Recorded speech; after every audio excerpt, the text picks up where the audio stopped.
After a retirement in Jerez, now we have a one-day test before we travel to Mugello for round 5. It is critical that KTM give us something to fight with.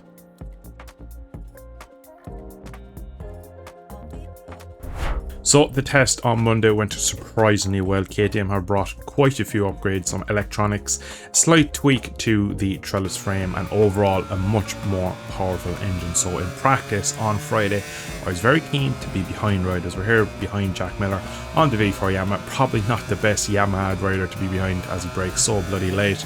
But overall, positive signs from the KTM factory boys have given us some equipment to go and maybe challenge for some more victories this season. We've had a very good positive test, and that led to a very good Friday in Mugello, topping practice, meaning once again directly through to Q2, which is brilliant because once again at a track like this it's going to be very critical that we qualify well and get a good start. We're really hoping that this new engine and clutch system we have will be beneficial on the race start, and that's really where we're struggling a lot because we can kind of fight once we're in the battle, but when we qualify on pole and go back as far as 8th, it's really hard to kind of get our way back through. So the objective today is hopefully we've a bit more straight line speed, and overall if we just get the lights, just get that jump a bit better. So we're here at the end, final lap in Q2, again hoping for a good qualifying as it's such a long run down to turn 1, pole position by a 10th over for me and Aldeguer and Francesco Bagnaia.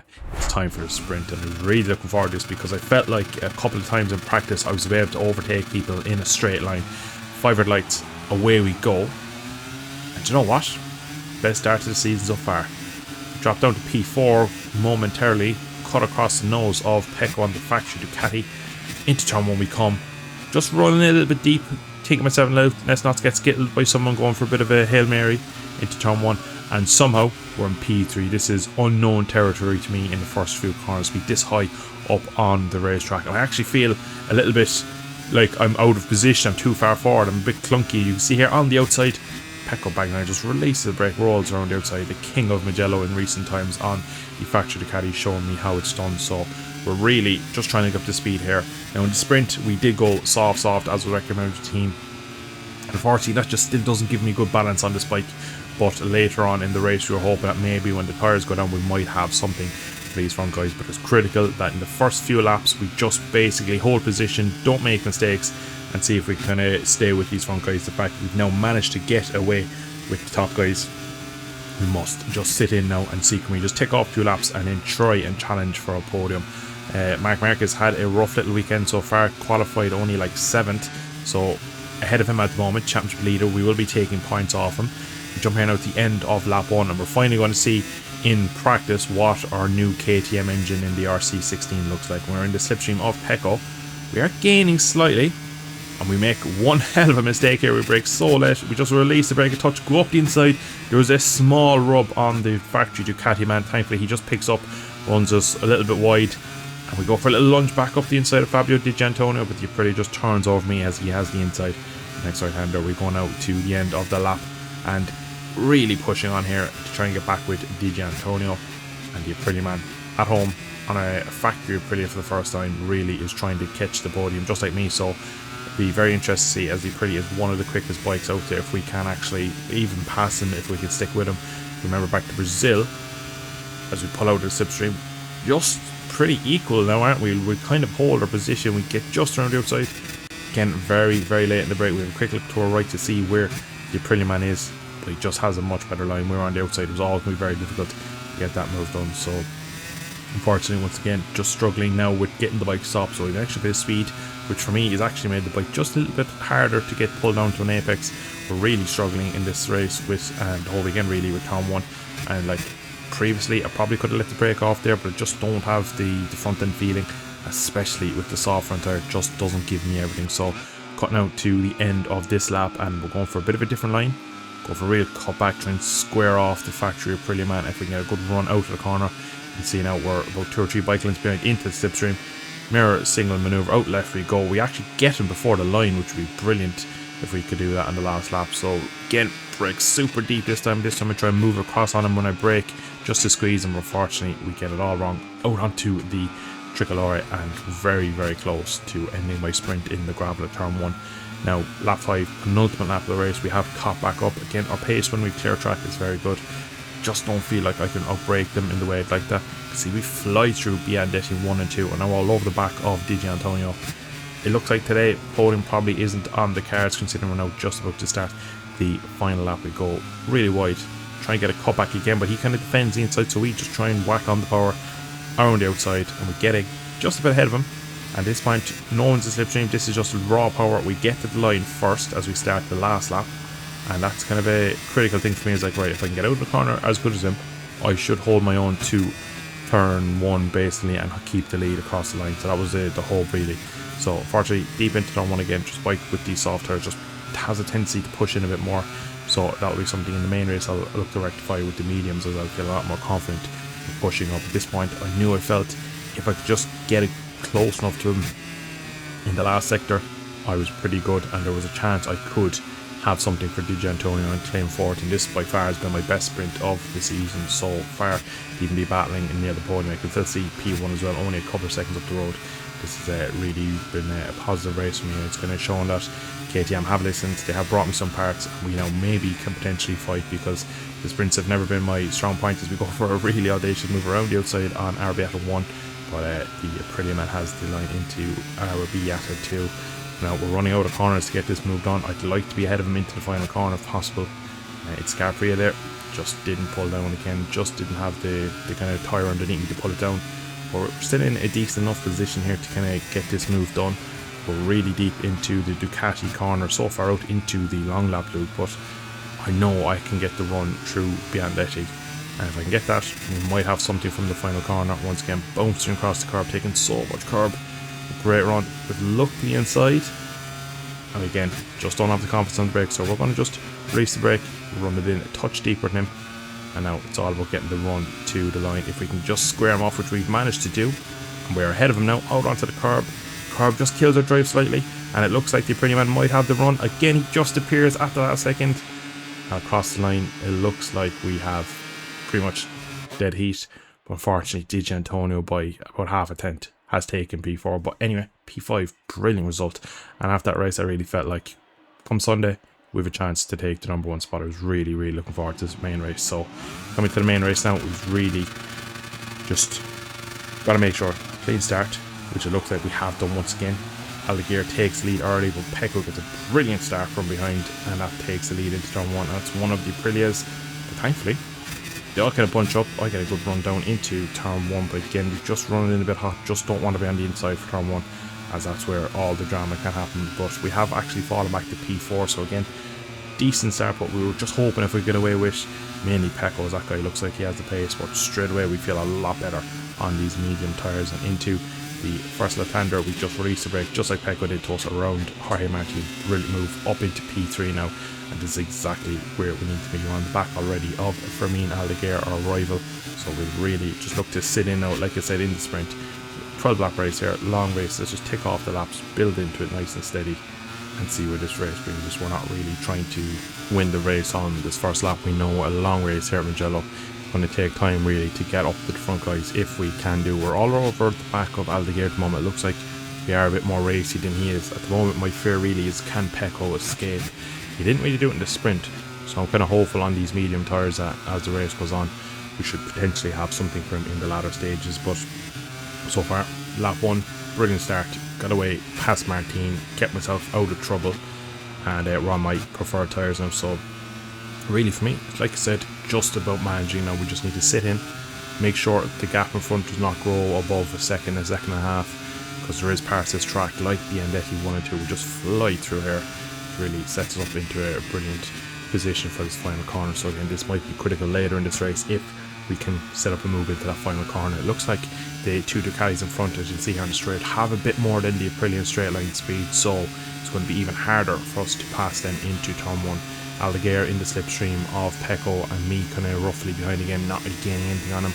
Again, brake very late, but this time with the medium front end, we just have a bit more confidence, and we get it stopped again, touch wide, but I think we take a much better line then up the hill. Jump now to a shot from the outside again. We're just all over the back of Aldeguer through the fast stuff on lap 2 here, and it just felt to me that you can see there big slide coming out of Arrabbiata 2 from him, and he ends up kind of taking a bit of a defensive line. just was a bit mistake prone was Aldeguer. Didn't feel like he had the speed, and at the end of lap 3 again all over the rear swing arm of the Spaniard, and we go for a little look to the left. But again, that Ducati still just has the legs over us. We didn't get a great run, pull out of and into the slipstream we go, and again we go to the inside start to lap 4, and again we know we need to brake a bit earlier to turn when we keep running deep. Aldeguer, the cheeky devil, release the brake, rolls the front over, and then just tucks in front of us. So brilliant little move there from Aldeguer to keep P2. He's in the same boat as me. He knows that later in the race we might have a chance to go at Pecco, so he's in the same position where he does not want to be passed by me. We get out of this corner here, great. But again, unfortunately, as we get to about just close enough to maybe release the brake, we just don't have the closing speed and the overrun really. And like I said, I just have lost something with the front end of this bike with the update that they brought in Horat. Again, up in there. Other weekends, I think I released the brake there and I go, because he actually breaks a touch deep there as Aldeguer to kind of counter me. And I was feeling pretty good at this point, because I could see I was making him co-defensive. I was making him make a few mistakes in front, and I was feeling like I could just roll up to him. So at this point in the race, this was brilliant. It's exactly what I needed to see, because even with all this messing around, I'm not taking optimal lines, neither is Aldeguer. And Pecco was not escaping. He was just in front of us. He was keeping himself out of trouble as well, keeping his powder dry. Go for a brilliant little cutback now as we come to the end of lap 7. We're well over half race distance now. Again, just that Ducati has just a bit more. But as we kind of get to 6th gear, just seem to be kind of matching him. It's the very tip top of the RPM of the final gear. We look to maybe have something over Aldeguer, and we actually get the move done. So it's nearly the first time all weekend we've gotten the move done into turn 1, and it's a critical time to get it done, because now there's only about 4 laps to go, and we have Pecco in front of us. He hasn't escaped. He doesn't look like he's extremely fast. So for now, probably take a lap or 2 off now, just see if we can maintain this gap, see where he's strong, see where more important he's weak, and see where I can set it up. I reckon it's going to be in the last sector. I don't think I'm going to be able to do what I just did to Aldeguer to Pecco. That factory Ducati will just have a few more horsepowers compared to the Satellite Rossini bike, so I really think it will be a bit hard to do that. It's these corners here, these Arrabbiatas, the Casanovas, Savellis, these are the corners where I look to be really having the road speed.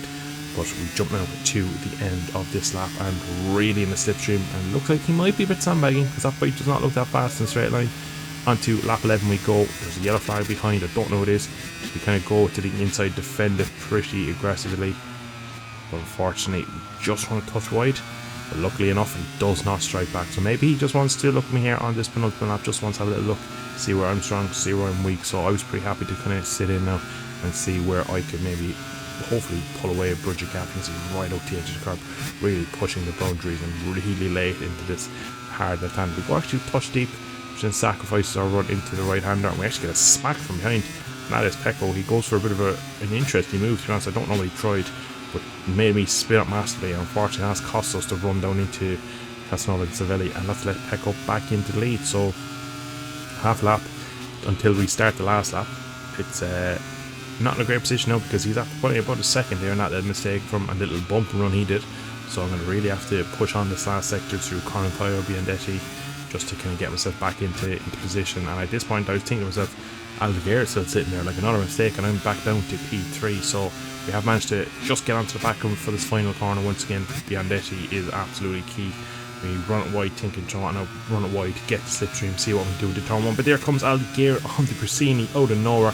He had dropped right back, but from us messing around, he has managed to get his way back up into P2. Now, 2 bikes slipstream for me. We are absolutely flying. Last lap, 3 bikes, 1 second gap. We break a touch early, and we think, let's go to the outside. Let's try and run it in hot like we did at the start. Try and go around the outside. We know the 2 of them are there. There's a yellow flag in sector 1. Didn't think at the time anything of it. And around the outside, we managed to pass 2 into turn 1. We're going to see here now on the instant replay, as you see us, we go right to the outside. We might see here what this yellow flag was for. There's contact between Pecco and Aldeguer, and Pecco slides out on the pretty much the grass in the end. So disaster for Pecco. But at this point, I don't think even when I was racing I'd seen the yellow flag. I was too focused on trying to run away, because I know the previous lap when I passed Pecco, he immediately strike back and kind of basically pushed me out of the way. And you can see here I'm riding tight, I'm riding as if I cannot be passed. I'm trying to brake as late as possible, which is actually really the wrong way to ride at Mugello, but to ride fast Mugello would leave the door open, and the likes of Pecco and Aldeguer behind could have had a chance. At this point I don't realise that it's Aldeguer and not Pecco, so I'm taking a really poor lines through, really just trying everything into every corner to try and just make sure I'm not passed, because I think to myself that I'm going to see a red Ducati any second. I think here we have a look behind, and you see I take 2 looks, come like, where's the red one? At this point I've then realised that the yellow flag that I must have seen in my peripherals must have been for Pecco, and I know it through here. If I get the run like I have done all race weekend long, I should have this one in the bag, because he's not going to be able to pull it back, bounce across the curb, not on the second curb, but we don't need it. We pulled big margin, 1 corner to go, we just need to keep it clean now, run it in nice and hot, stop at mid corner and fire onto the start finish straight for victory number 2 of the season. Again, we have another look here in a second. Allighieri's done, he's spent his tyre, we've managed to win, so upgrades from KTM leads immediately to victory at Mugello. What a race weekend for us on Pedro. So Pedro takes the win for me and Alex in 2nd and 3rd. Mark, the little snaky bastard, has got back to P4, so overall didn't gain that much back on him. We jump up now to 4th in the championship, 31 points off. This championship is not over, so we have potential. If we keep this going, we can actually get ourselves back into this. This is round 5, we are halfway through season 1. There is many more laps of racing to go, but we need more results like this. We need Mark off the podium, we need more victories. This will be the way we'll catch 9-time world champion, and this is the way we'll probably secure ourselves a contract right on cue with the factory Ducati team, as we are looking. Winning at Mugello, beating the Ducatis, that will go down with the Ducatis pretty well in terms of my position and my bargaining position for 2027. So once again, my manager said Ducati are keen, they are interested, they are looking to see if they can get someone like me on board. So we said continue pursuing KTM's exit road cause, and we'll see can we get ourselves onto a factory Ducati for 2027. Guys, it's been a great episode. We have recovered from the woes of Hearth. I hope you have enjoyed. Great episode for me, really enjoyed it. Thank you for watching. I'll see you in the next one. Slán go full, Buckley.